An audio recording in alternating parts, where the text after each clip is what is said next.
সময় থাকতে ভালোবাসার মানুষের মূল্য দিতে শিখুন। এমনও তো হতে পারে সে আজ আছে কাল নাও থাকতে পারে। আজকে আমি তোমাদের এমন একটি স্টোরি শোনাবো যেটা শুনে আমি নিজেই চোখের পানি ধরে রাখতে পারিনি। আজকে এই স্টোরিটা লিখে পাঠিয়েছে ভাইয়াটার হয়ে আমি গল্পটা আপনাদের বলে শোনাবো। তো শুরু করি। বাহির থেকে আড্ডা দিয়ে বাসায় আসলাম। এমনিতে বাবা মা গ্রামে থাকে, চাকরির জন্য আমি শহরে কোনো এক ফ্ল্যাটে থাকি। কিন্তু রাত 9টা বাজলে বাড়ির থেকে কল দিত, বক বক করতো এত রাতে বাহিরে আড্ডা দেই কেন, অথচ তখন বাজে রাত 9টা।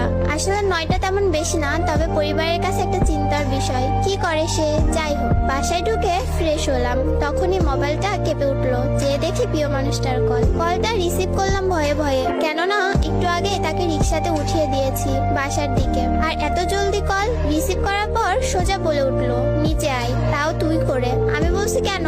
তার একটাই কথা, তুই নিচে নামবি নাকি আমি তোর বাসায় আসবো। বাসায় বারান্দায় গিয়ে দেখি রিক্সা নিয়ে বসা সে। তার বায়না তাকে বাসায় দিয়ে আসতে হবে। বললাম, তুমি আগে কেন বলনি? তার এক কথা, নিচে নামবি না বাসায় ঢুকবো। বাসা থেকে বের হওয়াটা সহজ নয়, কেননা বাড়িওয়ালা করার নির্দেশ রাত 11টার পর বাহিরে থাকতে পারবো না, আর থাকলেও গেট লক হয়ে যাবে, ঢুকতে পারবো না। যাই হোক, রাত বাজে 9টা, হাতে এখনো আরো 2 ঘন্টার সময়। বের হয়ে রিক্সায় উঠে তাকে তার বাসায় নামিয়ে দেয়, আর সে ততক্ষণ আমার কাঁধে মাথা রেখে তার স্বপ্নের কথা বলে যাচ্ছে। দেখতে দেখতে তার বাসার সামনে চলে আসলাম। পরের দিন কল, আজকে কি ঘুরতে বের হবা? আমি বললাম আজ অফিস আছে, তারপরের দিন যাব। সে বলল আচ্ছা ঠিক আছে। অফিস থেকে বাসায় ফিরলাম রাত 9টা বাজে। সারাদিন প্রিয় মানুষটার সাথে কথা বলতে পারিনি। ওর কথা ভাবতেই ওর ফোন আসলো। ফোন রিসিভ করলাম আর সে বলল, বাবু নিচে আসো, একটা সারপ্রাইজ আছে। আমি নিচে গিয়ে দেখি প্রিয় মানুষটা দাঁড়িয়ে আছে। উকি মেরে দেখছিলাম ওর হাতে কিছু আছে কিনা, কিন্তু কই, কিছুই তো দেখলাম না।